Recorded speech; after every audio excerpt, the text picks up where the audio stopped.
intended to kill me. So I killed him before he managed to kill me. He tried, but he failed miserably. Obviously, he's dead.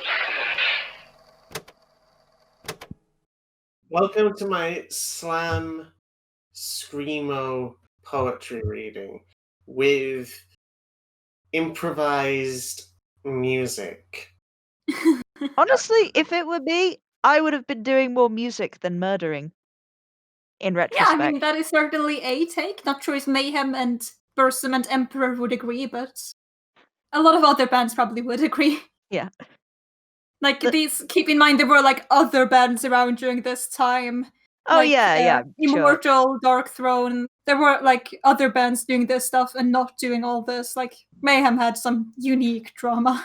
I think that it's like, the murder to music ratio should be different, There should be maybe a little bit of murder, but mostly music, Like, at this point, they have 0 full-length albums, and they have 1 suicide, and they have 1 murder. That's fucking weak, man. That is a bad ratio, yes. That is terrible ratio. That's an awful ratio.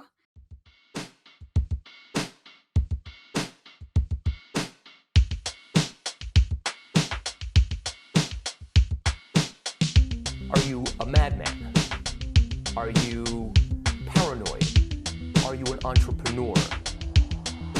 All of the above. You fucking dress up, your house accounts, and just like walk in fucking cars. I think that's far weakness than it. It's part of the deal.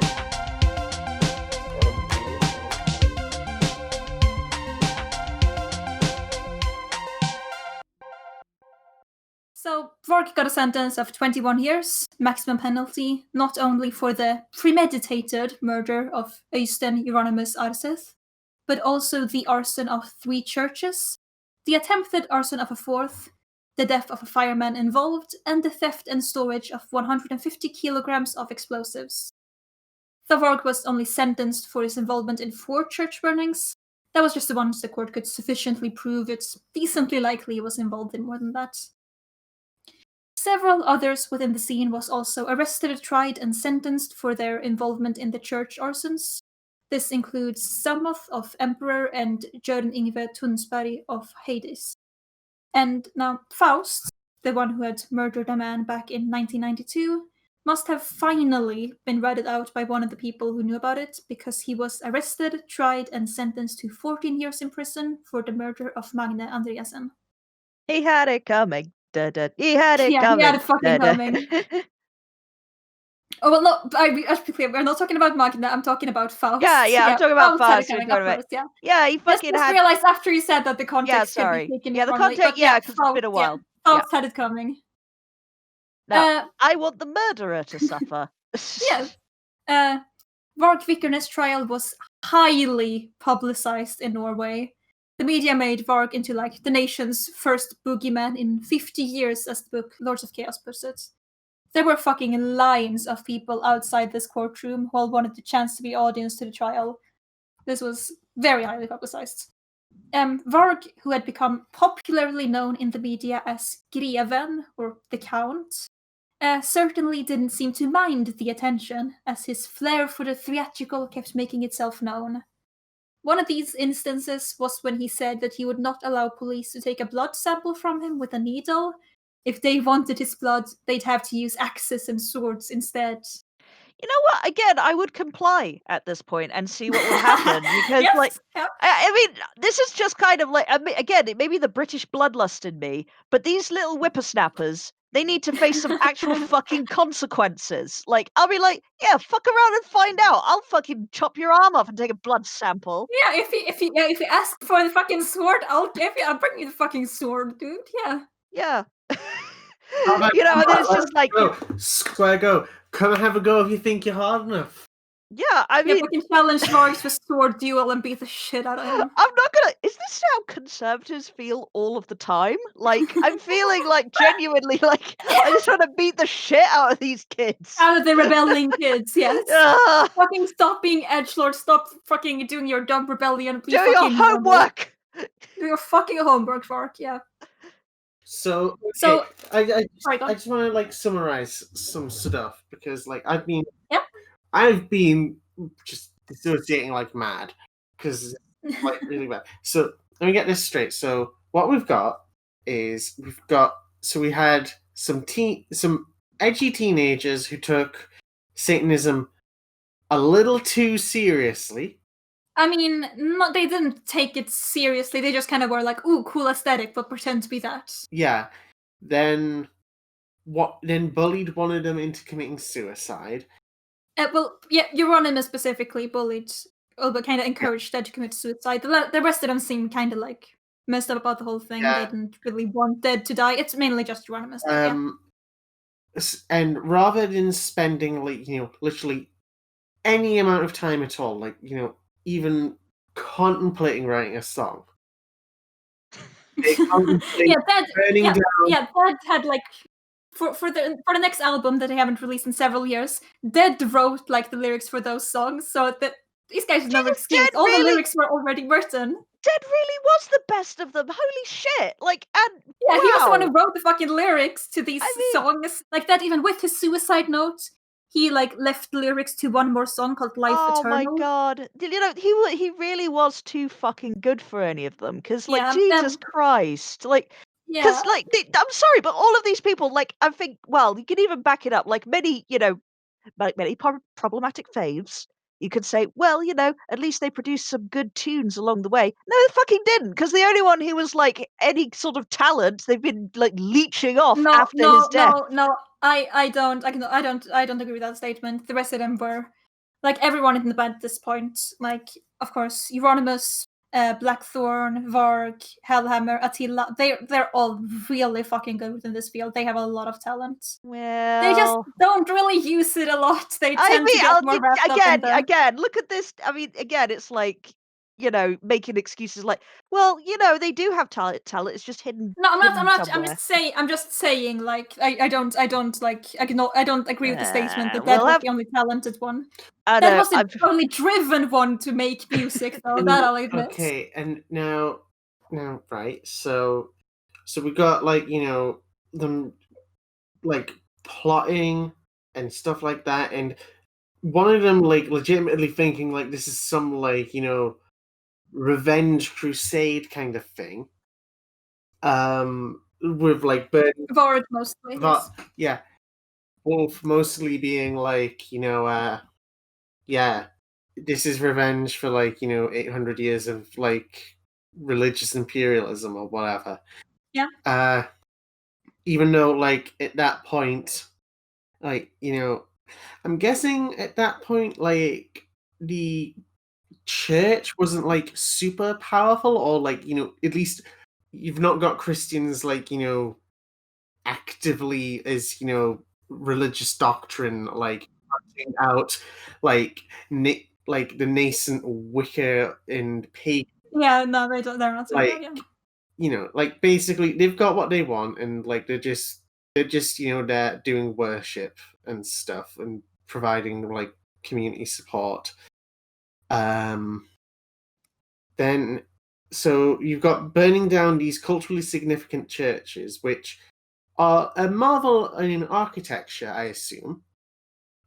Yep. There's at the time there were just above 30 state churches remaining, uniquely Norwegian. They don't exist anywhere else in the world as far as I know. Yeah, so very culturally important, aesthetically very nice. Yeah. When I was looking at that, I was thinking oh yeah, that looks very Skyrim-y and stuff. Yeah. It's got it's got an aesthetic, it's got it's got a vibe to it. Yes, it's a very good looking church, yes. Yeah. So I can see why artists would want to take inspiration from it. Admittedly, our boys here yeah, Varg took a lot of inspiration from it. He even put it on his album cover, don't you know? Yeah. I liked it better when Dead was taking inspiration from sniffing dead animals that. I think that's actually, now looking back on it, those were the good days. When I'm actually not judging him for it now. This is actually a much better, I mean, he wasn't really harming anyone. Yeah. He tried to kill he had his thing where he tried to kill several cats, but he never succeeded. He hated cats and he wanted to kill them. He never succeeded in doing so. Oh, well, that's not good, but at least he didn't succeed, you know? Yeah, he just kind of tried fucking cat, tried to chase it down and kill it, and the cat just kind of ran away from him because cats are faster than That's fucking adorable. That's Pad Olin was. So we got like, you know, them doing like all of that. Then like they just going against like the church and that, like, you know, that's weak shit. I'm gonna like murder, you know, like probably one of the most prominent members of the band. The most prominent. Euronymous is seen as Euronymous was Mayhem to a lot of people. Yeah. He was definitely the most prominent member of Mayhem, yes. And all this before they released a single fucking album. Yeah. They had released an EP in their defense and a live album as well, but they had not released like an actual full-length album. Yeah, I know. It just it makes me even more mad. I mean, there's like the murders and like the homophobia and like the edgelordiness, but the fact that they didn't even they're doing all of this for attention. They're doing all of this for attention for an album that doesn't exist. Oh, well, the album eventually did come out. I mean, it did eventually exist. But... What is it? So I can avoid it and not buy it, and if I ever see any... I'm sorry. I'll force you to listen to a bit of it later. Oh, right, okay, cool. Yeah, I have a little link for it. I'll post in the watch together in a bit. I think we're caught up with like the baseline shenanigans of the band. Yeah, also Faust also killed the guy. He wasn't in Mayhem, but he was pretty tightly intertwined with Mayhem. Yeah, and they kept his secret. Like, he lived behind the counter in Euronymous' fucking shop. He burned churches with him. He confessed to the murder to them. Like, yeah, I mean, they covered for him, so they're just as culpable, I would say. Yeah, I mean, they were like, he called them for advice, and they were like the ones, like Varg and Euronymous were the ones said, "Don't turn yourself in." Like, I don't think. Like, Faust didn't really seem to know what he was going to do at that point, and they were the ones who said, "Don't turn yourself in, come down to Oslo." I mean, like, I can understand, like, you know, if they're friends, like, instinctively, like, right, yeah, don't, come down here and, like, you know, we'll talk it out. And, like, you know... They didn't talk it out, though. Euronymous was like, "Yo, this fucking owns! This is so cool! He killed a guy! Hell yeah!" I keep forgetting, like, Euronymous... not only having like the most D&D sounding fucking name in existence, but like is also got the mentality of a murder hobo. Yes. He really does. That's a good way of summarizing him out. Anyway, Lee, continue with this tale of wonder and amazement and flowers and rainbows and, you know, of like, you know, cool people that are definitely not like actual, like, I can't think of a word to think of how fucking vile they are. Yeah, they're new. It's a new level. There's a total of 2 likable people in this, and 3 if you count that. Actually, there are 3 likable people. Like, of all the documentaries I've watched, there are 3 likable people, like in Mayhem's history. Either way, Varg, at one point in his defense in court, turned to look directly at the jury. He proceeded to tell them that while Judeo-Christians wish to live in peace, he himself has a Germanic psyche and wants to perish in war. I feel so fucking bad for this guy's lawyer. Yeah, it's like is on trial. Your client, the most hated man in Norway at this point, is on trial for murder and arson, and can't help but just turn to the fucking jury, smile at them, and go, "By the way, I'm also a Nazi." Yeah, just like you know, his lawyers like Wolfman. We talked about this. Yeah, his lawyer fucking seething. Yeah. You know when we said, well, you didn't want to confess. Yeah, I didn't do that. Yeah. Don't. Also, you shouldn't have told them any of that. Yeah, like, look, like, you're basically doing your own character assassination here, mate. That is not... Yeah. Like, that is not a viable legal strategy. He kept doing his own character assassination so much every time he talks to the press. You can see the fucking lawyer in the interviews standing next to him, fucking seething as Varg was actually assassinating his own character. It's so fucking funny. I must say, this guy is a great argument for capital punishment. Like, really. Like, seriously, I'm surprised he's not brought up more by people in my country. It's like, yeah, this is what happens when you have like a lenient rehabilitative system. I mean, you get this like, guy. People, I see a lot of articles like in terms of Anders Breivik and the other Norwegian guy who like shot up a mosque, where people are like, these people only got 21 years. This is despicable. Oh yeah, that's fair. Yeah, that's true. So I mean, I guess people do that now.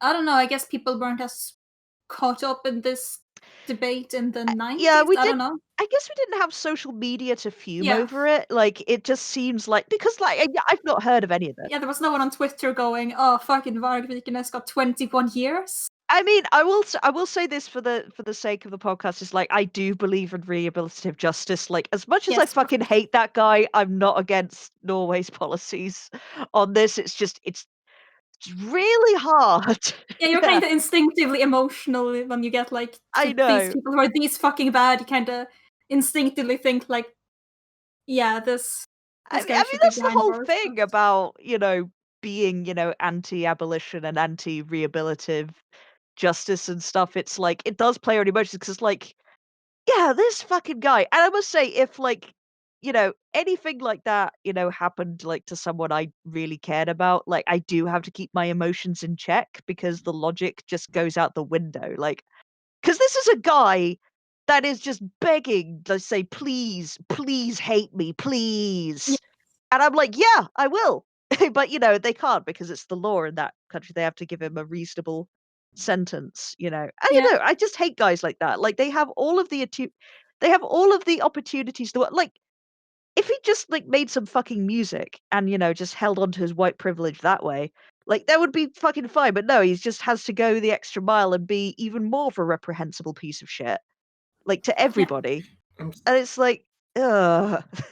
I'm still not over the fact they hadn't like released an actual proper studio album. Yeah, they'd been. This was 1994. Mayhem started in 1984. 10 years. 10 years. So 10 years since Mayhem started at this point. Mayhem ended when I was born. I mean, did they end though? We're gonna get to that, but all right, here we go. All right. Yeah, we're gonna get that in a bit. First, something I want to point out, don't have this in my script, but something I felt need to point out at this point was that Norway's satanic panic, it didn't just like targeted everyone on the scene indiscriminately.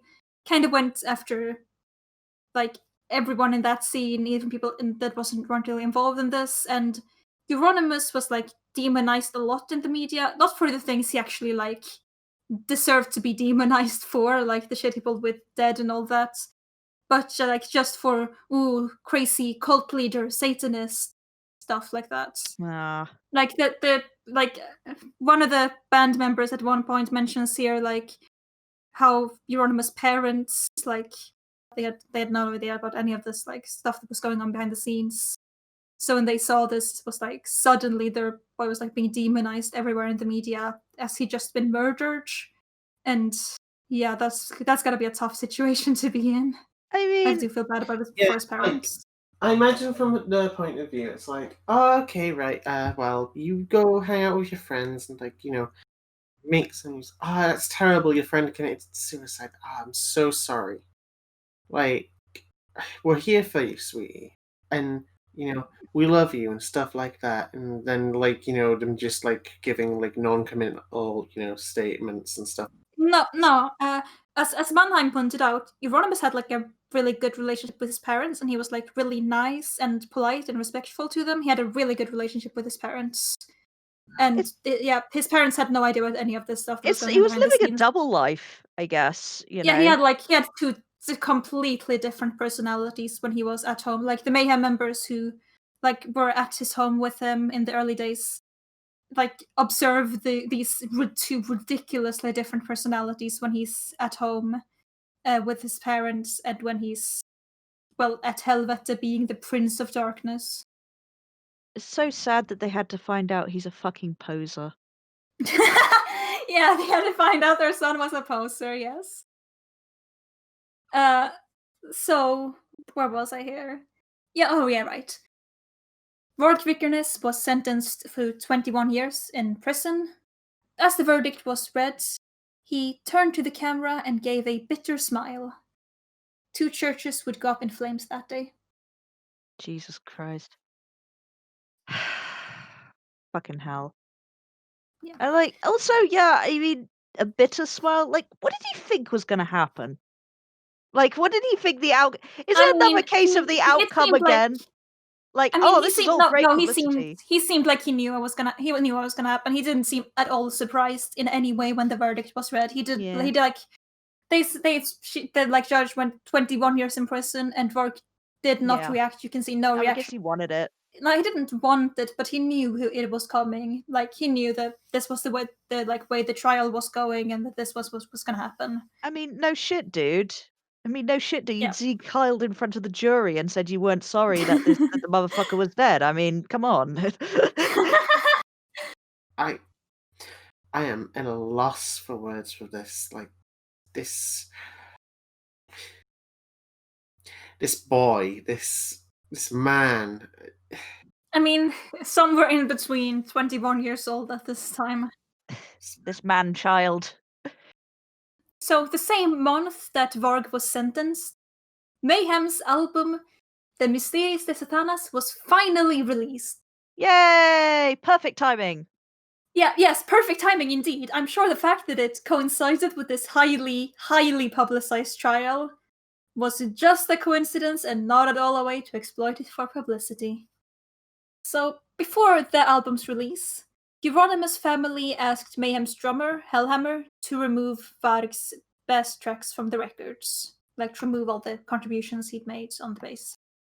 Though Hellhammer told them he would have those sections re-recorded by someone else, he never did because he, I quote, found it appropriate that the murderer and the victim were on the same record. And also, he couldn't be asked. That's what I'm hearing. And also, he couldn't be asked, yeah. But it was kind of, in a way, with a morbid image, like, that Mayhem was using. Well, it was kind of appropriate. Like, I mean, if this had happened to one of the other band members, Euronymous would not have removed the tracks of the murderer. I mean, he would have tried to exploit it. To be honest, that's very in character for the band. Yeah, just to say, yeah, you know what, this is more sort of edgy this way. Yeah, you can just keep it like this. Yeah, like they told the parents they would. They never did. And so the album was released with Euronymous on electric guitar, Vork Vikernes on bass, and to make things even more morbid, lyrics by Dead.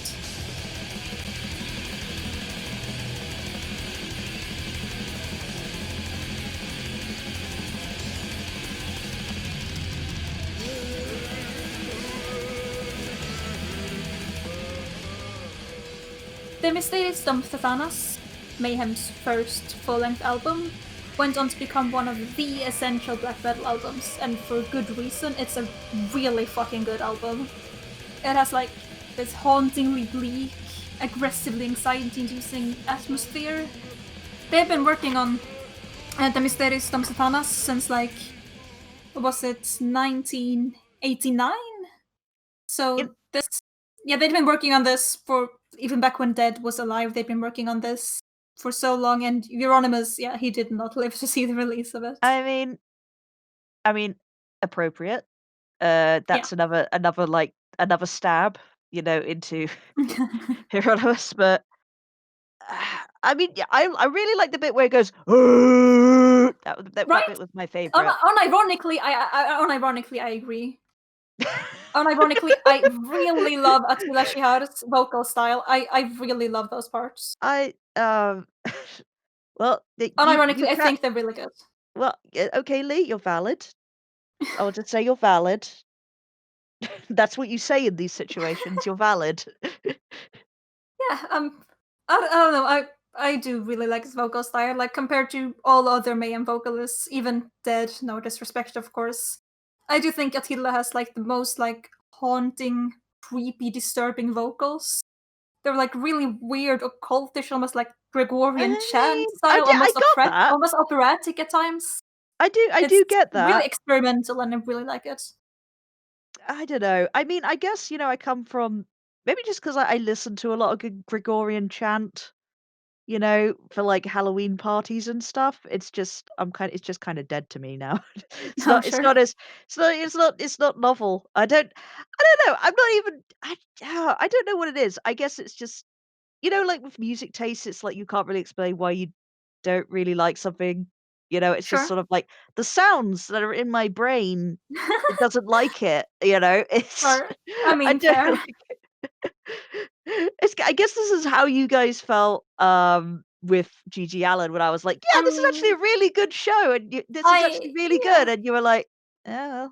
It kind of grew on me the more I listened to it, except that like country song. I did not like that. Oh, I love that. I love that. That's a banger. But I get why other people don't like it. That is the definition Sure. of niche. So I also get why people don't like this. This is also somewhat niche. Attila apparently can like actually sing, like not in this sort of way, but like actually sing. He apparently like played one of the like big parts in Jesus Christ Superstar in Hungary. Brilliant. Okay, that Yes. is epic. That's great. That is amazing. That is epic, and that is great. Yes. Now, as for Varg Vikernes, you may think he would be relatively inactive during his incarceration, but remember, this is Norway, and their prisons are much more chill than other countries, so Varg did plenty of shit from behind bars. We're gonna start with the least terrible thing he did. Oh which no! There's a scale! There's a scale! There's a scale, yes. We're starting with the least terrible thing, which is Alright. that he wrote 2 more Burzum albums. These no, weren't... some crimes can never be forgiven. These actually weren't black metal albums, because they wouldn't give him the instruments needed for that. Okay, that's great. That's great, Norway. Yeah. I love that. Yeah, they got to own him in some ways at least. So the only thing he had access to was this little synth and a simple 10-tape recorder. What is with synth? We're going back to synth. Fucking the haunting synth. No, he did do some stuff with the synth. He made this like dark, ambivalent, like medieval style fantasy album. Oh. Like it's got like all these. He's got like this trombone section with the synth, and he's got the little like lute and the violins with the synth and the drums. I don't think this is like least terrible by the sounds of it. That sounds horrific. Like I personally think that like considering the limited tools at his disposal, the music he did manage to produce is pretty impressive. Like I've heard it. It's not like top tier, like the production isn't great, but like considering the tools he had, it's really good. Some people would disagree with that assessment though, and I want to read a particularly funny section from a review that vehemently disagreed with my assessment. As Sputnik Music put it, it's 40 minutes of a crazed neo-Nazi church-burning murderer playing a toy piano, and it's only half as funny as it sounds. Oh, great. I mean, if it's possible to like that review, I will. I will personally like it. Yeah, I mean, I don't even agree with that review, and I still love that review. Yeah. So, now for the less good stuff. In late 1994, Varg started writing his book-length manifesto, Varismål. It was released online in 1996 and published in printed form in 1997, its publication being financed by Varg's mom, Lene Bora. Oh my god! I'm sorry. My image of his mum coming in with cookies and milk every like half hour in his like fucking cult meetings, it's just like it's just getting fucking more confirmed. Oh, it's Yeah. Why, mummy? Why? I will admit that like title of this book is actually like pretty clever. It's got this nifty like double meaning to it. Varismål can be read both as Varg's speech and Wolf's meal. It's clever. It's a nice double meaning. No one? Okay, just me. I think credit where credit is due. That guy's a piece of shit, but it's a good title. Credit where credit is due. I mean, I will. I mean, you're valid. This is credit where credit is due. It's a good like double meaning title. I'm just hearing a fucking pun and wanting to punch him. Unfortunately, though, the contents of the book, much less nifty than the title. Here's how it's described on Bursum's website. You alright, Alice? Sorry, what? Right, so here's how the book is described on Bursum's website. Albeit written in 1994 and not published until 1996, hence quite outdated nowadays, this book still remains an all-time classic. Varg Vikernes deals with the history and destiny of his native homeland Norway and appeals to his kinsmen to abandon the materialistic and anti-human modernism in favor of the ancient and heathen beliefs of their elders. So basically, it's a bunch of white supremacist neo-Nazi stock. Yeah. I'm just imagining. I'm sorry, I've still got the picture of him on the cover of that newspaper, and just imagining him doing it. I can't take him seriously.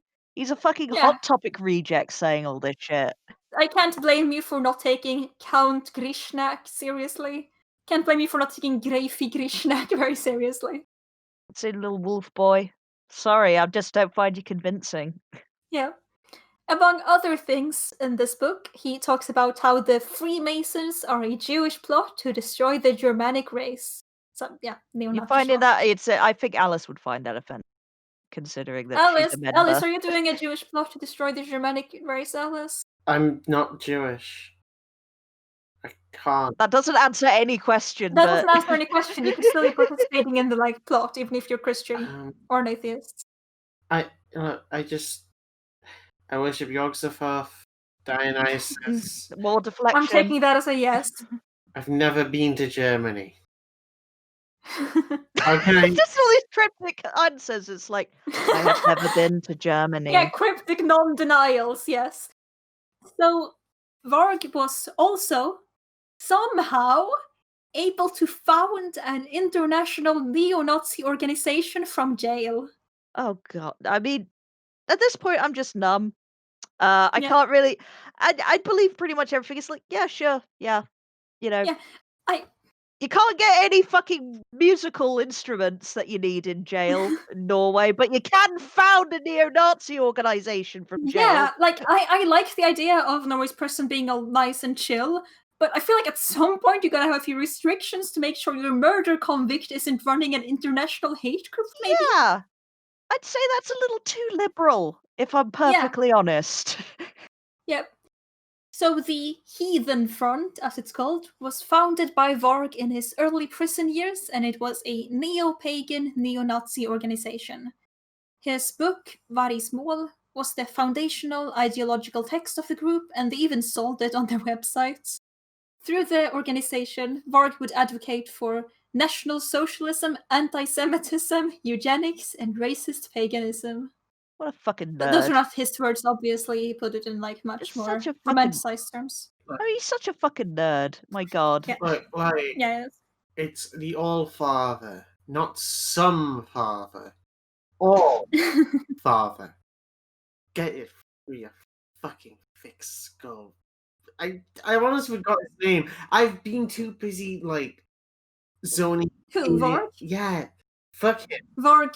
Fuck him. Christian Varg. I heard you humming to some actual good music as well, you cheeky. What was the good music? You cheeky little Alice. You know, I think it was that apocalypse thing that you were talking about because you were humming away. Oh, sure. It was the song I was humming to. I was like, coming out of my cage and I've been doing fine. Well, he's not coming out of his cage and he's not doing just fine. Yeah. So, though Varg and Heathen Front both denied his involvement, since, convicts aren't actually supposed to be running political organizations from prison, it was a flimsy cover-up at best, since Heathen Front's listed address was Varg's prison P.O. box. It was not a good cover-up. Oh my god, he is so bad at crimes. He is just like, my god, Norway, increase the punishment just for this guy, because he is so bad at it. He's begging you. Yeah, for the master race, these people are really fucking dumb sometimes. Oh. So they even used the same dumb phrase that Varg used to describe his ideology. Odalism. That's what he calls it. It's odalism. And odalism is basically a form of esoteric race science that blends Odinism, anti-Christianity, and anti-Semitism. It is as dumb as it sounds. Well, that's actually stupider than regular Nazi stuff. I gotta give him credit. Yeah, like I just want you to know, like, through most of this podcast, there's just been a radio static in my head. Like, if you want to, like, you can put, like, most of my speech, like, particularly during the Yog-Sothoth chanting, with, like, a faint radio static. No, I'm not Norwegian. I don't try to do a rebellion against good production here. See.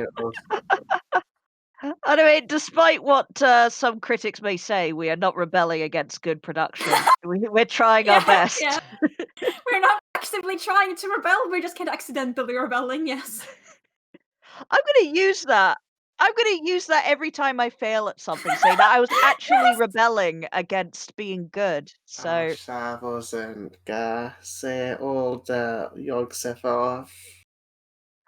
Okay, well, Alice is disassociating. We Yeah. better finish this up.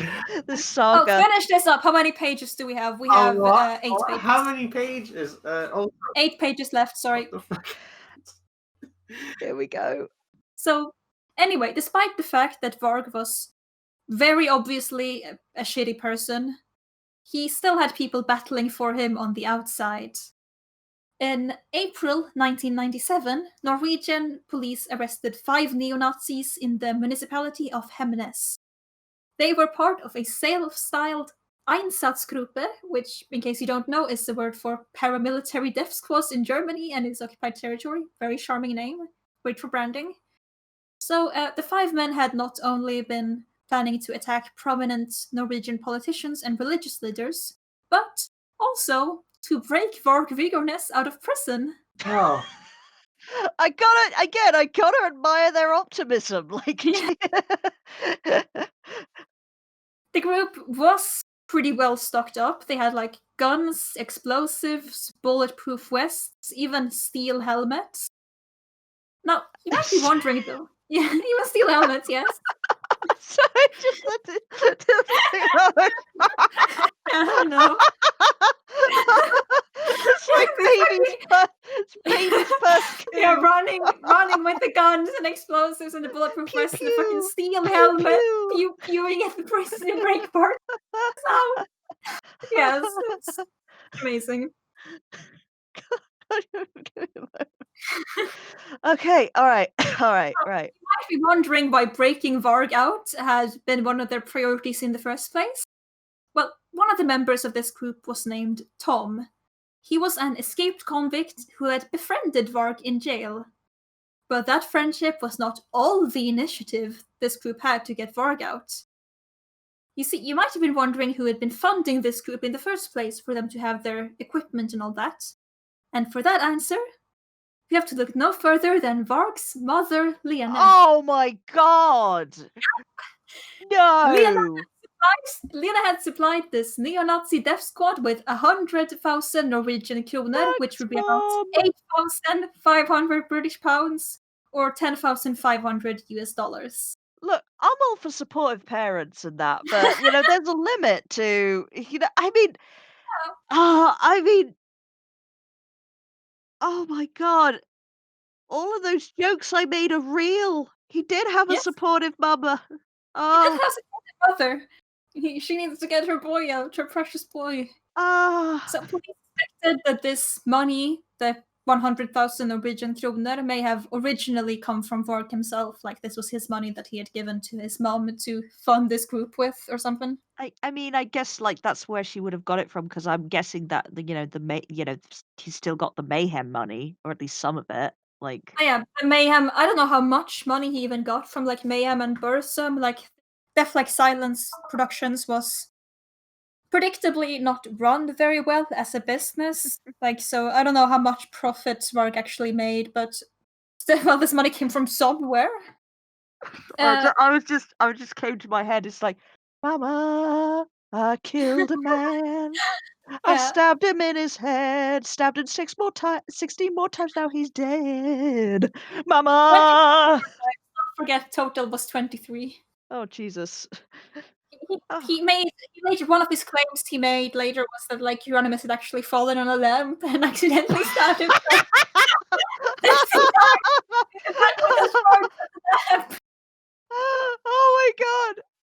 Oh my god! Like, did they have to cross-reference? Like, does this look like a stab wound? I'm like, no, mate, that's bullshit. You know it's bullshit. Come on now. Yeah, I mean, they made a coroner's report which was pretty clear about the like knife wounds to his back. Yeah. 16 of them, not glass. See this, son. See this, son. That's a knife. You're talking shit. Fucking knife, dude. Yeah, that's not a lamp short, dude. Yeah. So, Lena says that she didn't know these dudes were right-wing extremists and that she'd wanted to free Varg because he was being attacked by his fellow inmates. It's such a mum thing. I can't, you know. Inmates, there's no evidence that I kind of believe her. I kind of believe her. If she really is just. I do kind of believe that she didn't know either. I do kind of believe that. Yeah. I mean, like, she's written these letters about like, oh, they hurt me so bad, mother. They've been hurting and abusing me, and I do kind of believe that she probably bought that. you see, once you view things through rose-tinted lenses, all of the red flags just look like normal flags. I also do need to mention though that his mom is, well, Varg said she was kind of like based when it came to like race science. She's nowhere near as racist as he is, but she is also racist. So I mean, well, so yeah. I imagine it's more like of the kind of thing of like, yeah, like I don't mind them, but you know.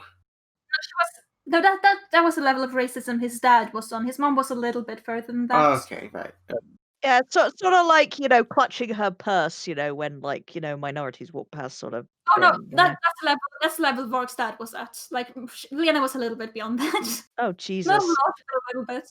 Like Varg's dad was like, he didn't like immigrants or brown people, but he also didn't like Nazism. Like when he saw a Nazi flag in Varg's apartment, he kind of freaked out a bit. I feel like Lena might have been a bit more chill with his beliefs, even if she wasn't like fully on board with them. Like she was more racist than Varg's dad was. Okay. And Varg's dad was racist. So slightly more, you know, I don't know if it could go either way, I guess. Like she could have known or not known. It's like is racism an inherent trait in this family? I don't know. I mean, that was racist. The mom was racist. The son was ridiculously super racist. There was some sort of evolution there. I mean, either way, you know, even she didn't know they were Nazis, or she did know they were Nazis. Like, whether she knew or not, it's a bad idea to give these guys money to break out her son. Yeah. So this is all very, very silly. Like, yeah, if Lena did like believe what she was telling was the truth, if she believed that like these weren't neo-Nazis, that these were just freeing her boy from the abuse, then what was happening here was that Varg was like emotionally manipulating his own mother to help orchestrate his escape from prison, at risk to her, like risking prison time as well for this. And that is very bleak, if that's the case. I almost want to believe she knew, because the alternative is too bleak. The problem is the bleak, you know, explanation for that. You would be very fitting for his behavior and like his character. So Varg, I've through the course of like researching this, watched several documentaries, seen a lot of interviews with him. I don't want to be like armchair psychology diagnosing anyone, but he seems like kind of in the like literal, in the like not over exaggerated sense of the word, but the like meaning of the word, a psychopath. He has this superficial charm. He's extremely charismatic. He has this superficial charm when he like talks, and then when he starts getting into the murder, he kind of doesn't know how to put on any sort of regret for what he did or pretend to feel sorry. He's still kind of smiling and doing the like trying to do the same charm thing he's doing before, as if he doesn't realize that's not working when you're talking about a murder. We need to see some sympathy here. He can't do that. All he has is a superficial charm. And he does have a lot of superficial charm. Like, watching these documentaries, it's very easy to forget, like, what this guy is in prison for. He is very charismatic. I'll say that much for him. That does sound very... I mean, we won't know until we actually get, like, a real psychological, diagnosis, but it's like, it's fair to make that assumption, I think. It sounds very typical psychopathy. Yes, it does. Yeah. Don't want to armchair diagnose anyone, but hey, since we already armchair diagnosed Dead with Cotard solution, why stop now? Yeah. Yeah, as someone who has empathy issues, like, I don't go around murdering people.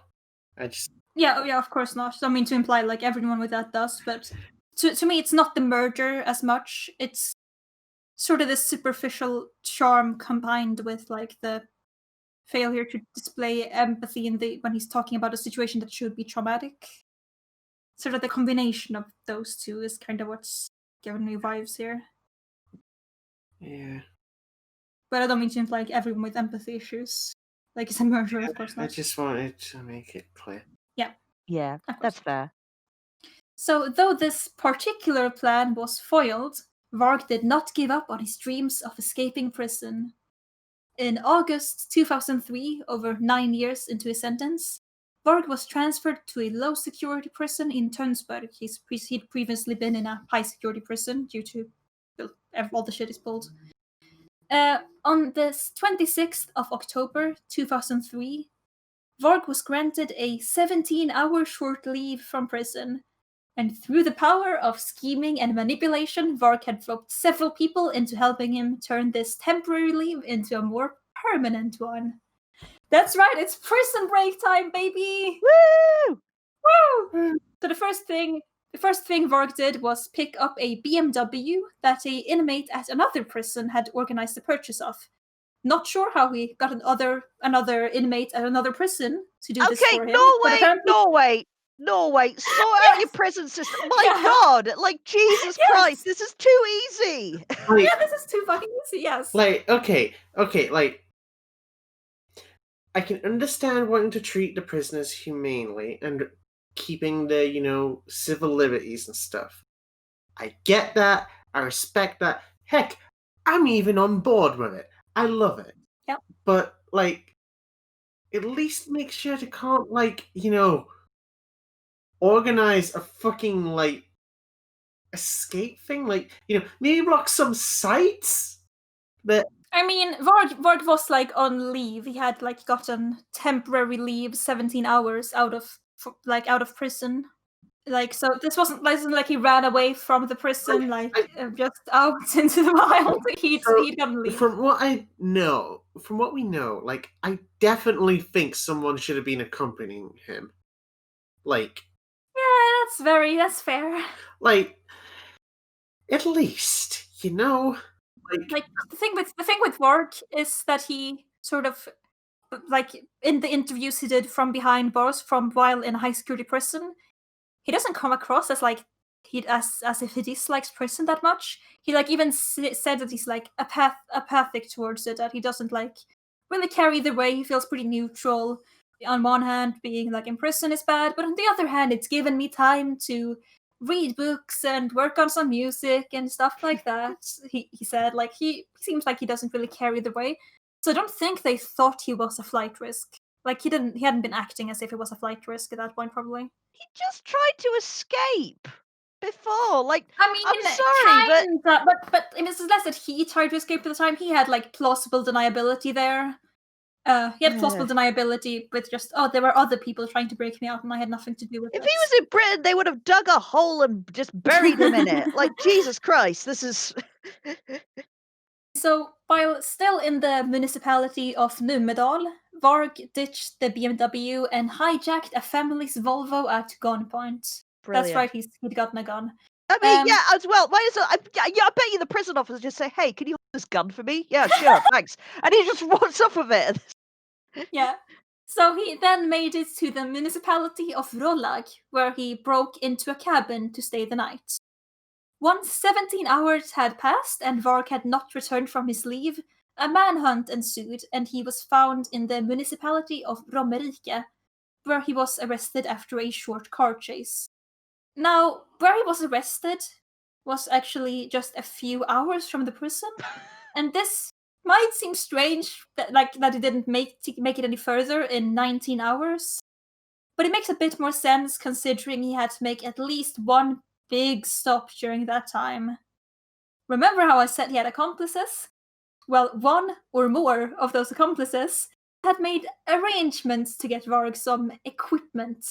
And by some equipment, I mean a handgun, an automatic high-precision rifle, several large knives, a bulletproof vest, a gas mask, camouflage clothing, a portable satellite navigator, a compass, maps, a cell phone, a headset, and a laptop. This is the fucking enough equipment to pass for fucking commando. Like this motherfucker got a rifle that had several kilometers worth of aim. He got a fucking sniper rifle. And shit. Just fucking dweebs. These are the same fucking dweebs that camp in Call of Duty. That's all it is. It's just, they think video game. Yeah, you'll definitely need this and this and this and this. We'll just stack it up in your inventory. A few of these ideas were entirely dumb. I mean, I guess the camouflage clothing, the navigator, compass, maps. Not too dumb ideas, I guess, but the fucking sniper rifle is a bit overkill. Why would he need a gas mask? I don't fucking know. Maybe the police started spraying gas at him. They were prepared for anything here, I guess. Norway's got mountains, hasn't it? It's got... Yeah, Norway's got mountains. Norway's got mountains, yes. Forests, and stuff like that. Why not just give him a tent and some, basic kind of survival stuff? Okay, maybe not basic survival stuff, but survival equipment and just Yeah. Did they actually put food? I'm not sure. Not in any of the articles. I've read 3 or 4 different articles about this. None of them mention anything about food. None of them. I bet they didn't pack food. I bet they didn't pack food too. I bet they forgot about that. Varg loves survivalist shit, by the way. Varg is big into survivalism, so he should have been known to have food. Yeah, no. Well, if you actually rice. Yeah. Well, you say that. I've actually seen real life survival. Do you know of the? Okay, have you heard of that? It's on Netflix, I think, called Doomsday Preppers. This TV show. I've heard of it, but I've not seen it. Oh, it's a wonderful exercise in delusion. It's beautiful. It's basically real life doomsday preppers. Who are survivalists, and some of them are wacky neo-Nazis, but most of them are just people who are fetishizing the end of the world and think I'm going to be straight on there. But they got some actual scientists and real proper end of the world specialists, people who have prepped for real calamitous events. And basically every episode is the actual science people saying, okay, you will survive about a month if this happens. Oh, that sounds fantastic. I've got to add it it's to my great. You've got to watch it. If that was on Netflix, I'll add it to my queue. It sounds great. What I'm saying is that I can believe that he could be totally into this shit. We can be totally into all this survivalist shit and know nothing about actual survival. Yeah. So this is perfectly on brand for him. Okay, yeah, that is very fair. Yeah, but let's see. Another thing that would have been infinitely more useful than what you got would have been a net. It literally wouldn't be too much. Set up a net on a river.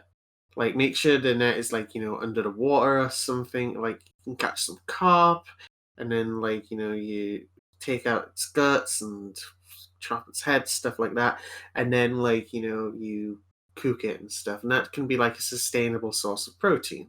Oh, also, I was talking about protein. He probably wants to bring some beans. I like that you're giving him retroactive advice. Don't give him advice. It's if he's listening to this, he'll be like, yeah, okay, next time. Yeah. Beans, yes. Now, what you want to do is you want some activity to 5 minutes later. Right. So first, I gotta mention that who the hell got him all this equipment is unfortunately not known, because Varg, being a big believer in the code of silence, refuses to name any names. So like he's not giving away his This accomplices. is the first time he's believed in the code of silence, by the way.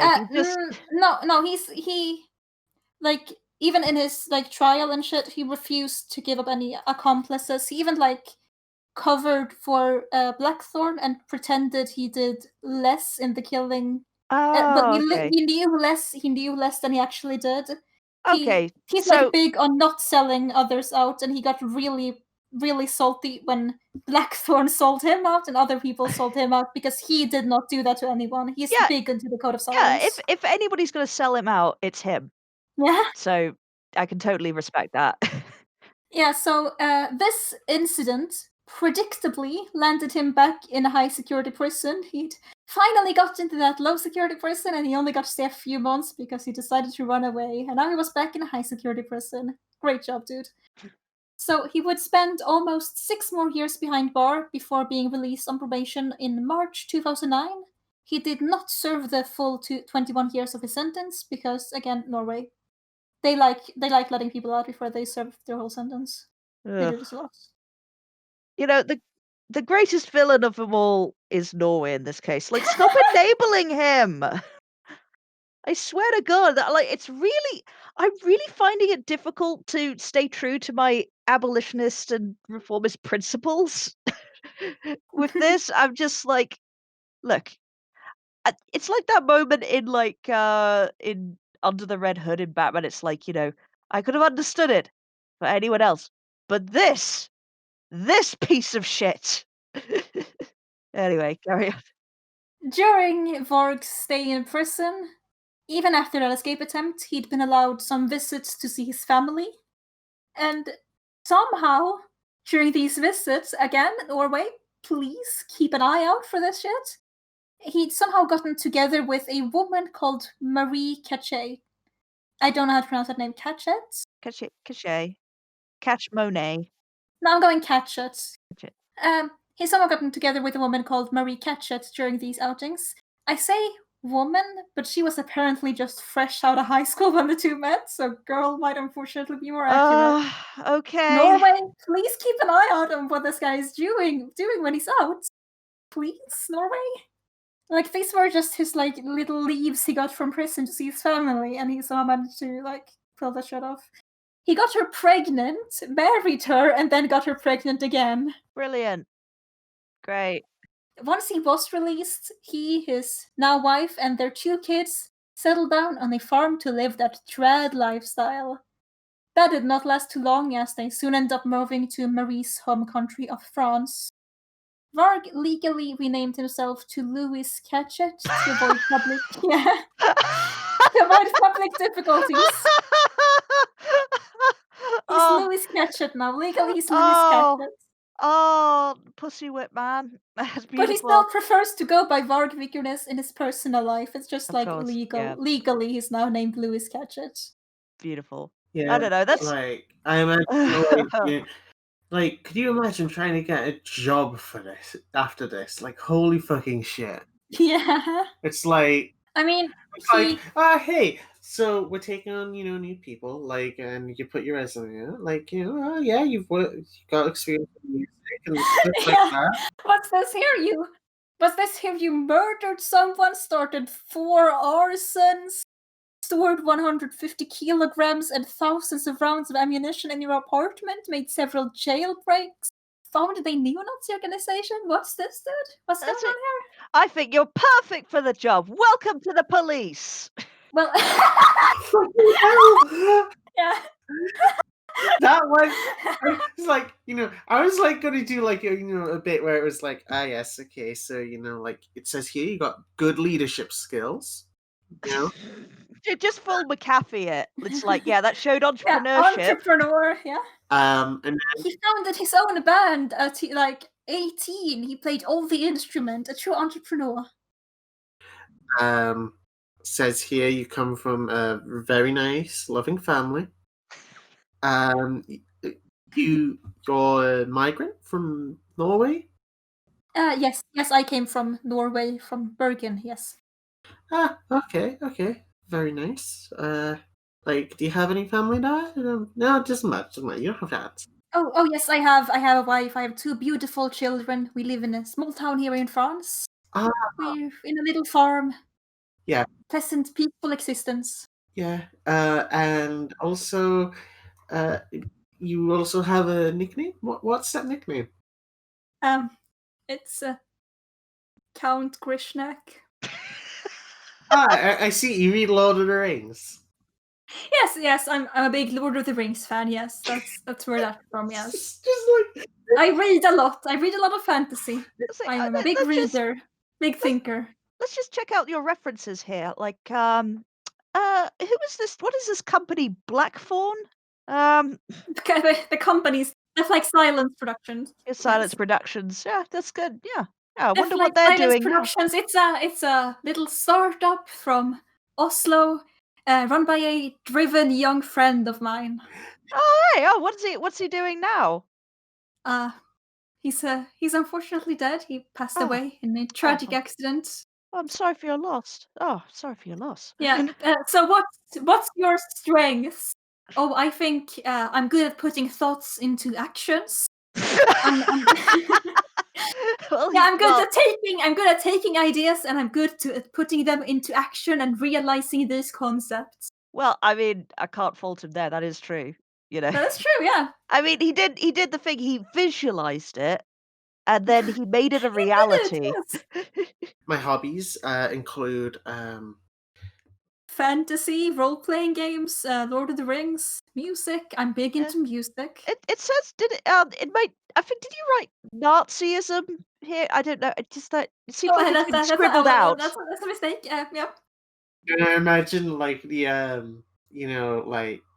job interview being like, yeah, so I went to like Norway a while back. And like at the time, like there was these burnings of like churches and stuff. And then like Varg visibly panicking. Like Swat just, drenches him. He goes like pale and everything, and it's like Paler, under his makeup. It was weird in Norway. Everyone was talking about this count who I guess was part of a Satanist. Why am I doing a Scandinavian accent now? It's France. Everyone was talking about this count. He was doing these Satanist cult activity, these burnings. He murdered the man. It was crazy. Have the situation calmed down there? Yeah, it's been a few years. Everything has calmed down now. Yes. God, crazy, right? Yeah, it's amazing that it's amazing. I can't imagine anybody anybody would do that. Me neither, of course not. Anyway, it's been a lovely interview, but we've got other potential employees to interview. So if you would just go on your way. Who do you think you are? I am the Count. I am the only employee you need. Other employees, fuck them. I'm the Count. What are they? Why are you Seek Highlands? Like, can you stop doing the Roman salute? Like, okay, right. Is that a medieval knife? Why do you have a medieval knife? Now, the problem with this little scenario is I don't think Vorg is gonna need to apply to a job ever because he kept making black metal music as Bursum, and Bursum is, despite all the shit he's done, still they're Bursum. They're one of the foundational bands. People still listen to them and buy the records, and they have fucking merch. Like he still has fans and shit. Bursum is still like a band that is very foundational within the genre. It's one of the big bands within black metal, despite shit he's done. Yeah. He doesn't need to apply to a fucking job ever again, probably. It must suck having like an entire genre like intrinsically tied up with like Oh, it fucking does. Oh yeah. It does. Just intrinsically tied up in like this whole like absolutely bullshit like faux cult. Nay, not faux. It's not fake by any sense of the word. I mean, Euronymous did have this like thing where he liked sort of acting like a cult leader. He liked people listening to what he did. He did like get several like fans to come into the shop who were trying to impress him by talking about how they wanted to burn churches, and he just told them like, do it and then come back to me. Like people were trying, like he was kind of had a cult leader personality, at least, even if he wasn't running an Yeah. actual cult. I keep thinking that this is just fucking teenager shit. This is like my high school experience, but with a body count, you know? It's like, Yeah. Yeah. This is me sitting in my room, sulking, listening to the Mysteries de Satanas, but with a body count. Yes. So, yeah, Vork kept making music as Bursum, and throughout the decade he kept doing this. This is the final album, guys, thing, and then, like, releasing another one a few years later. Kept just, oh, this is the final one. This is the final Bursum album, and then a few years later, oh, here's a new Bursum album. And he also kept doing wacky political shit. oh no. He made this shitty YouTube channel called Thulian Perspective. Of course. He talked to the camera about subjects like anarcho-primitivism, white nationalism, and how the media is unfair to him.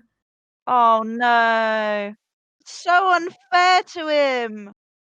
Oh, the poor thing. Did they say that he was a bad man for burning the churches and stabbing his friend in the back? Oh, where? The channel is gone now, thank God. It's been gone for a few years.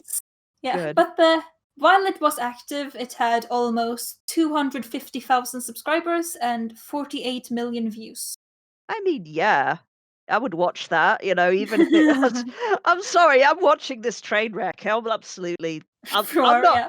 Yeah, I'm not. I'm But absolutely. there were like a lot of people watching this unironically, though. I feel like people watching this ironically was a minority. Yeah, you're probably right, which is the problem. And I must say, I'm surprised that YouTube actually stepped in because they usually like that shit, you know? Yeah, at some point I think they had to go like, oh, this guy, he's a literal neo-Nazi, and he's like justifying terrorist attacks, and he's murdered a guy, and maybe we should step in.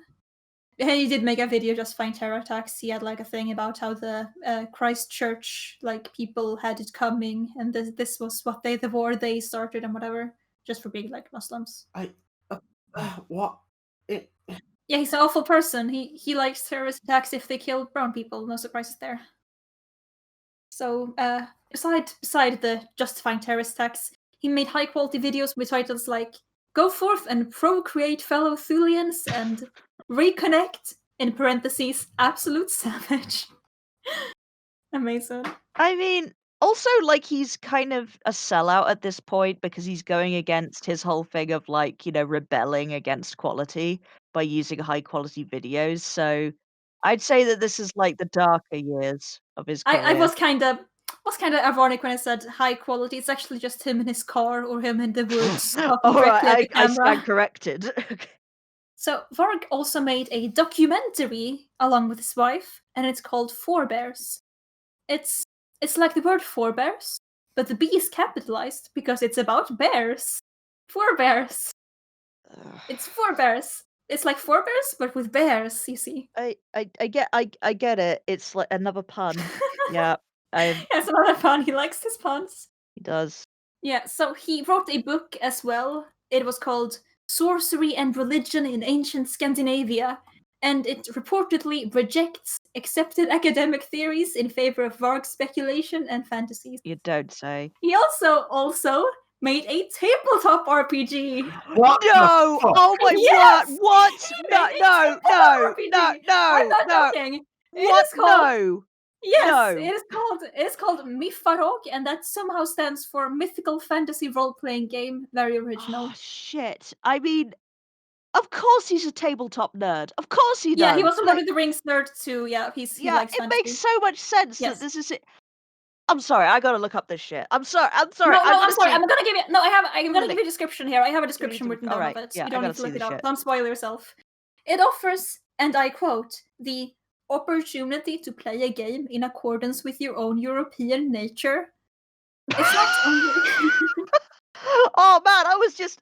You know what? I was really craving that. I'm afraid that the one thing that tabletop was missing for me was ethno-nationalism. That's what I needed. That I never get enough of that. Yes.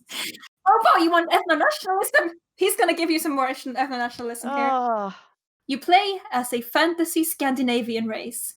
There is a pantheon of deities, and one of them has a thinly disguised swastika as its crest. The game's charts are so overly detailed that they differentiate between a light breeze and a gentle breeze. There's an enemy race called Darklings, and they receive a bonus to spear throwing, no points for guessing who they're supposed to be. There's a religion called the Sikani, who are greedy and dishonest. They poison food supplies, kill babies, and try to orchestrate a white genocide. Again, no points for guessing who they're supposed to be.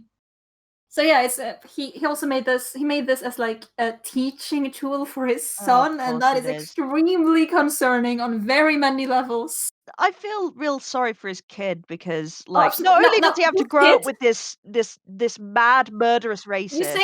You say that if he has, as if he's one kid. Kids. This motherfucker has 6 kids. What? 6 He's of just them. So 7 actually, because he has one out of marriage as well, who's like grown up teenage, like adult now, I think. Oh, so he fucked before this current girl then, or yeah, he fucked before his trad wife. Yes. Oh right, yeah. The forebears and Mifarog shit is all well and funny, but there's some less fun stuff going on with this guy as well, because there always is. In 2011, Norwegian far-right terrorist Anders Behring Breivik murdered 77 people and injured 319 others. Before he launched the attacks, he sent his manifesto out to about 500 far-right individuals, and Varg Vikernes was among them. This was one of the people he wanted to get this manifesto out to. This was oh shit, Varg. I look up to this guy. So he sent the manifesto out to Varg. And Varg did not appreciate this at all. He thinks Breivik is a Christian loser, and that he carried out his attacks as part of some Jewish plot to murder Norwegians. Oh, hot takes. Hot takes. Yeah, he what a blog post where he basically said, kill yourself, Anders Behring Breivik. He did not like I mean, I gotta say, that is a massive own coming from this incredible loser. Yeah, it is. Yeah, this other fucking loser who just wanted his idol to be proud of him and sent his manifesto to him. And Varg just went, no, fuck you Christian loser. You're fucking part of a Jewish plot. What a fucking own, honestly. It must be so confused. So, even though Varg condemned Breivik, the French authorities decided to keep an eye out on him. Can't imagine why they'd want to keep an eye out on Varg. Someone has to, Jesus Christ. Yeah. In 2013, when Varg's wife Marie bought 4 rifles, the police arrested Varg under the suspicion that he may be planning a terror attack. The rifles were legally acquired, though, and authorities couldn't really substantiate that he'd be plotting anything, so they had to let him go. But not long after that, they brought him in again, this time on the charges of inciting racial hatred on his Thulian Perspective blog. Varg claimed he hadn't written those particular entries on the blog, but I mean, they are on his website under his name, so no one really bought that excuse. Again, he keeps making these really flimsy lies. I mean, yeah. Just say it, dude. Just say, yeah, you did it. The result's going to be the same. He was sentenced to 6 months of probation and fined €8,000, but after that incident, he's managed to steer clear of any more trouble with the law. As of 2017, he seems pretty happy living in this village in southern France with his trad wife and his 6 kids, who I kind of feel sorry for. I mean, that's something of a happy ending, which is more than we're used to. Should he have a happy ending, though? No, I mean, like I said, somewhat. Well, at least he didn't. At least he didn't do another terror attack or murder. Yeah. He's just kind of chilling in France, writing dumb fucking books and documentaries and role-playing games. He's not hurting anyone, at least. Yeah, he's just boring his kids to death with racism and RPGs. So yes. So now that we know what Varg's been up to, let's close the episode by doing a bit of a rewind and checking in on what Mayhem has been doing during all those years, because yes, they were still around, and yes, they were still making music. And that fact was controversial to a lot of people in the scene, who thought that Mayhem without Euronymous would not really be Mayhem. As Euronymous had claimed, he was the brains behind Mayhem, and the rest of them were just extras. That's something he literally said. And a lot of people bought that Euronymous was the brains here, and everyone else was just kind of there. So a lot of people wasn't too keen on them performing. The rest of the members, though, clearly felt it was as much their band as his, and so they formed back up. Out of the 2 remaining members, Shihar, the vocalist, left, but Hellhammer, the band's drummer since 1988, stayed in. And 2 members from Mayhem's early years rejoined the band. Necrobutcher, the guy who'd quit because of how Euronymous had... Necrobutcher! Yeah, Necrobutcher, the one who quit after Euronymous called him and went, "Yo, Dad killed himself and it was cool." Oh, yeah. Okay, yeah, I forgot about him. Yeah. Yeah. Returns. And Maniac rejoined as well. I haven't mentioned him, but he was one of the 3 vocalists the band had went through before Dead joined the band. And they had to get an entirely new guy to replace Euronymous, of course, so they got some guy named Blasphemer, who got a lot of hate for not, in fact, being Euronymous. Well, he's a blasphemer as well, so perfect. Yeah. At this point, noted bigot Hellhammer sort of took over Varg's role as being the resident neo-Nazi, because apparently they gotta have one of those. Yeah. He put swastika flags in the rehearsal room and Nazi symbols on their merch. He was just not good.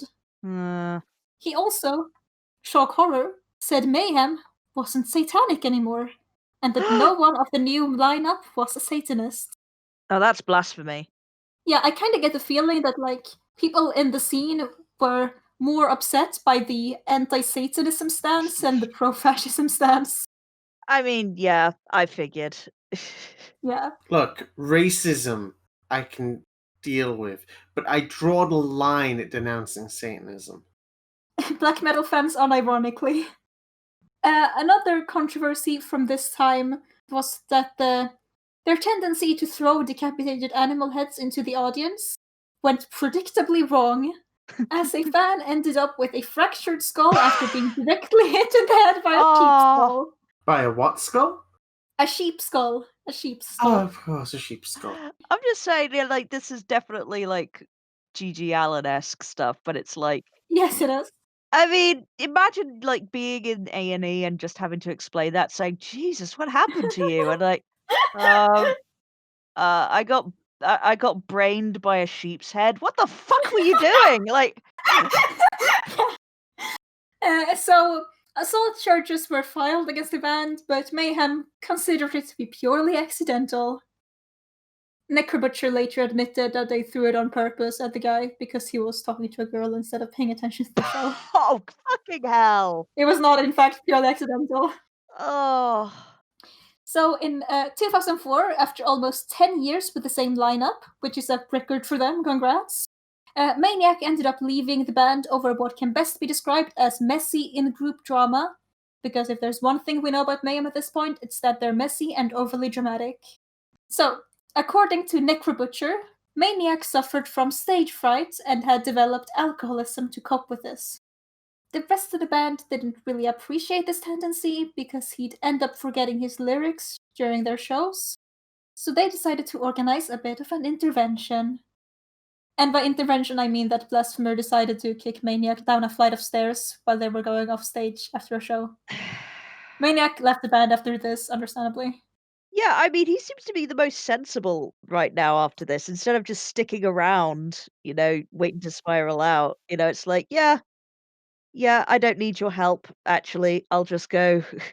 I think Maniac did need someone's help because he had apparently did pretty severe alcoholism issues. Yeah, I know, but send him to rehab. Don't kick him down the stairs. Yeah, so anyways, that led to them bringing back Attila Shihar, the vocalist they had during the Mysterious Dom Satanas album. And side note, Attila is definitely one of the more likable guys in the history of this band because he has no fucking idea what's going on. Watching the interviews with him in the Pure Fucking Mayhem documentary, it's very clear he just wants to play music and has no idea what's going on with any of this drama. He just came back from Hungary to join this band and he thought everything was going well. He was getting along well with everyone, they're making good music.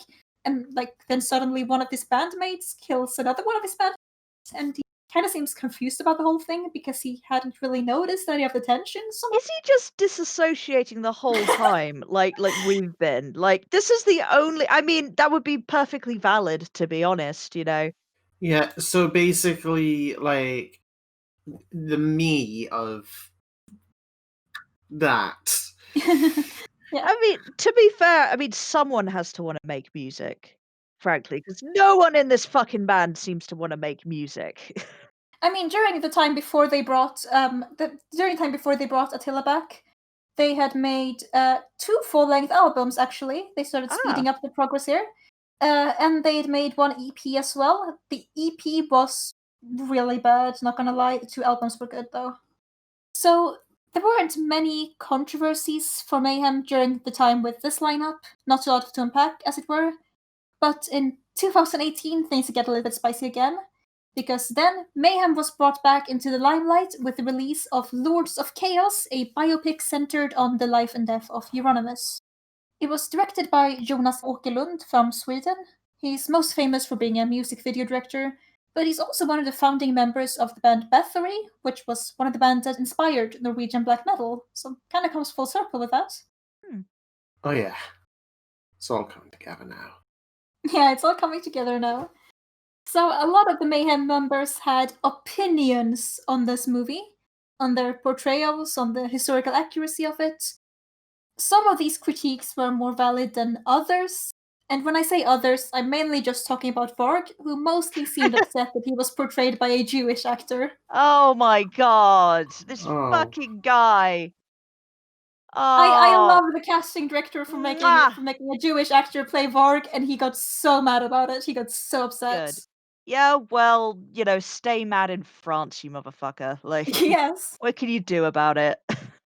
But this is not the main reason I bring Lords of Chaos up. The reason I bring it up is because it got the people involved talking again, wanting to share their side of the story. And Mayhem's bassist, Necrobutcher, had by far the most interesting tea to spill here. Now, in case you don't remember, Necrobutcher, founding member of Mayhem, left after Euronymous acted so callous about Dead's death, and then rejoined after Euronymous' death. He'd been fairly open with the fact that he and Euronymous never got along too well, stating that it was always a cat and dog thing between the two. But in October 2019, this is what he had to say when talking about the murder of Euronymous. Okay, I can tell it right now because I've been holding it in for many years. Go. But actually, I was on my way down to kill him myself. Oh! That's fucking right, baby! In other words, during the course of less than 5 years, Dead apparently stabbed Euronymous once, Varg stabbed him 23 times, and Necrobutcher was fucking lining up to kill him if Varg didn't. I feel like at some point, you gotta take the hint that the rest of the band doesn't like you very much. I mean, I'm gonna have to say that. Oh, I don't know. I almost feel sorry for him, but I don't. Yeah. I don't actually get there. I'm like, yeah, I get it. If I knew him, I would have stabbed him too. Yeah. Wait, hang on. So I just want to. So, Dead tried to stab someone. No, that allegedly did stab Euronymous one time. So Dead, who actually thinks he's undead. So this zombie with a knife stabs you. Sorry, not a zombie. Ghoul. Ghoul would be the correct term. Zombie. No, ghoul would not be the correct term. Ghoul is another one of the members, Alice. What the fuck? There's a Mayhem member called Ghoul. We're not talking about Ghoul right now. We're talking about. This is so confusing. There's so many parts to this.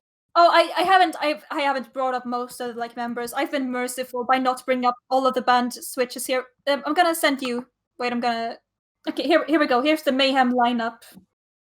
Here's the Mayhem lineup chart. They had to make a chart of this on Wikipedia. Oh my god. I haven't mentioned most of these people. Drums. Yeah. Hellhammer has been the longest, I think, technically. Yeah. Yeah. There's one guy called Kittil Kittilsen, which is a funny name.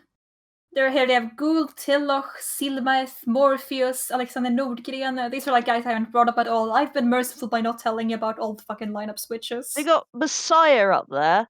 Yeah, Messiah was one of the first vocalists. Yeah, and then we got Maniac, Kilty Kilson. Yeah, with just teeny weeny. Kilty Kilson, just teeny weeny on the vocals. Stayed for a teeny weeny time. Yeah. And we got, it's just sad seeing Dead up there. It's just so... Yeah, it is. Not the shortest, but still pretty short. Yeah.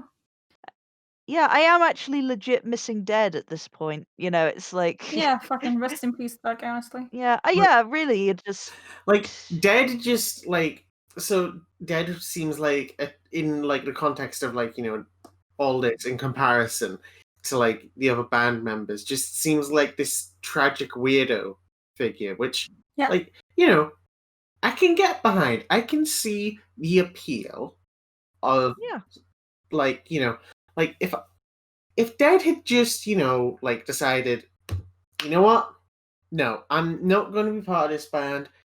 Like, I'm going to start my own, and then like he would just like. I don't know if things would have been much like better for him in the black metal scene at all, even with a different band. Like the black metal scene really did encourage like his worst tendencies, like cutting himself in it. Like there's still like musicians in the black metal scene who do that. Okay, never mind. If he just switched genres, maybe he'd be okay. Yeah, he should have started just doing death metal, honestly. To end on a more positive note, during the 25-ish years since the project was revived, Mayhem has released 4 full-length albums, all of them quite good in my opinion, but none receiving the uniformly glowing praise that the Mysteries Dom Satanas did. And then, in 2019, they released Daemon. It was met with highly positive reviews and hailed as a return to form for the band. It's an excellent album, really. It's definitely their best since the Mysteries. And I, for once, think it proves that Mayhem can be Mayhem even without Euronymous. Right. I'm just hang on. A return to form. Yep. But their original form was just burning down churches. No, a return to form in terms of the sound. Like in terms of that this is the most high quality in terms of music since like the Mysteries. What little music they did, it's like a return to form to that rather than the church burny stuff, I would assume. Yeah, they're not burning any churches these days. The church burning thing, the like scene is kind of split on the church burning thing, with like some artists thinking like the church burnings were dumb, and some others going, "Oh hell yeah, the church burning owns." It's like oh, that's so 90s. Oh my god. Yeah, I feel like there is kind of that feeling among a lot of them that the kind of stuff that happened was a bit like cringe in hindsight. Some of them still go like, oh yeah, that shit ruled. Church burning is fucking cool. But some of them seem to have developed like a sense of perspective. Even though I have no jurisdiction, I want to ground all of these kids. I really do. Yeah, it's me too. 5 hours we've been recording this shit. At this point, they're not kids. At this point, I mean, these people are pretty. These people are kind of getting up there in terms of years. So their best album since the Mysteries Dom Satanas. And I hope they maintain this level of quality in the future, and I wish them the best of luck in their future endeavors, except for Hellhammer because he's a Nazi. Anyways, that is it for the Norwegian Black Metal episodes. We did it, guys! 5 hours! 5 hours! 5 hours! 5 hours. 5 hours. Of pain. There's like so much to unpack with this scene that I wasn't able to fit all of it into this episode, of course. Like I was regrettably not able to get to the very dumb rivalry between Norwegian black metal bands and Swedish death metal bands. Another time, perhaps. Yeah, another time. There's something I'm definitely gonna get to another time. Gal from Gorgoroth, who is absolutely the most bizarre character within the entire Norwegian black metal scene, and it's kind of not even close. I will need to talk about Gal from Gorgoroth. There is so much to unpack with that fucking guy. In a shorter segment, though, a normal-sized segment on Gal. This is the bumper episode, I think. This is just like, this is the annual that we're releasing. Yeah, this is certainly a episode. Yeah. There was certainly some sounds that we made into a podcast. My throat is hurting. My throat is certainly making sounds, and now it is hurting. Oh, my throat. So, Ellis, sorry? Were you going to say something? No, I don't know. I think I was just going to go back to, like, chanting weird, like, made-up words. That's a good idea. se você agora. Right, so as Alice goes on in the background, thank you for listening to this episode of the Lot to Unpack Here podcast. So, Alice, do you want to tell us where we can find you on the internet? Right. Sorry. Yeah. Okay. Hi. I'm out of my Lovecraftian trance. You can find me on Twitter.com, where I'm. I wear the handle at Rebel Gender. It seemed like you almost like has dissociated to the point where you forgot the handle for a few seconds. Yeah. Yeah, I should probably go see a doctor. I should probably go to sleep. It's nearly midnight. I should probably do both of those. Alex, you want to tell us where we can find you on the internet? Well, you can find me on Twitter at Obscuracom. I must say, I think you probably have outdone John McAfee in terms of notes and sheer what the fuckery. Have I? That is nice to hear. That's good. We set that bar. It's like the Top Gear, racing bar. I'm sure we'll find something else to top it later, but it's gonna right now. This is the peak that you've reached. Woo! Did it, gamers? Woo! So you can find me. I don't know if I said this. Maybe I did. Anyways, bewildered_b on Twitter.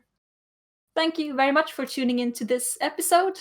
These episodes, I suppose. This will be split into 2 parts, of course. If you enjoyed it, please do rate, comment, and subscribe.